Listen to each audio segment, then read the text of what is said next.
அதாவது இன்னைக்கு இன்க்ரீஸ் ஆகலை, காலகாலமாக போக்குவரத்துறை என்பது நம்ம கட்டண உயர்வு கொண்டு வரல. கட்டண உயர்வு கொண்டு வந்தால் பொதுமக்களுக்கு பாதிப்பா இல்லையா என்பதை நீங்கள் தான் சொல்லணும். சாதாரண பொதுமக்களுக்கு பாதிப்படக்கூடாது என்றுதான் மாண்புமிகு தமிழ்நாடு முதலமைச்சர் அவர்கள் கட்டண உயர்வை செய்யவில்லை. டீசல் விலை கடுமையாக உயர்ந்த பிறகும் கட்டண உயர்வு இல்லாமல் அந்த போக்குவரத்து சேவையை மாண்புமிகு முதலமைச்சர் அவர்கள் வழங்கி கொண்டிருக்கிறார்கள். இங்கே நம்ம தமிழ்நாட்டில் ஒரு கிலோமீட்டர் 52 காசுக்கு நம்ம கட்டணம் விதிச்சுட்டு இருக்கோம்.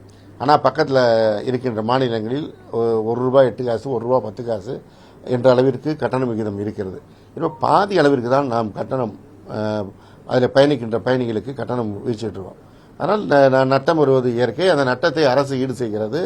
அது ஈடு செய்யப்படுகின்ற காரணத்தினால்தான் போக்குவரத்துறை இயங்குகிறது.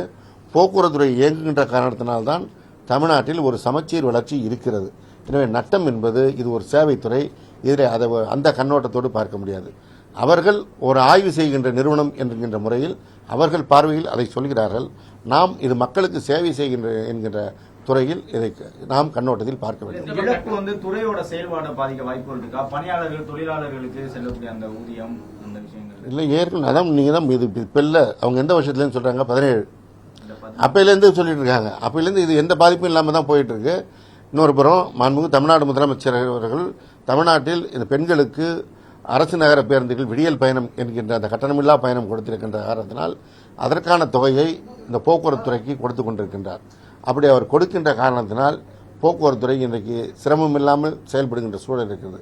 பக்கத்தில் இருக்கின்ற சில மாநிலங்களில் 1ஆம் தேதி சம்பளம் கொடுக்க முடியாமல் 10 நாள் 15 நாள் கழித்து சம்பளம் கொடுக்கின்ற நிலை இருந்தாலும் தமிழ்நாட்டிலே முதல் தேதியே சம்பளம் கொடுக்கணும்னா அதற்கு இந்த மகளிர் விடியல் பயணத்திற்கு மாண்புமிகு தமிழ்நாடு முதலமைச்சர் அவர்கள் போக்குவரத்து துறைக்கு கொடுக்கின்ற நிதி காரணம். எனவே இந்த துறை சிறப்பாக செயல்படுவதற்கு முன்பு முதலமைச்சர் அவர்கள் முழுமையாக எங்களுக்கு ஆதரவாக இருக்கிறார். தாராளமா, அதுவும் ஒரு காரணம், முக்கியமான காரணம்.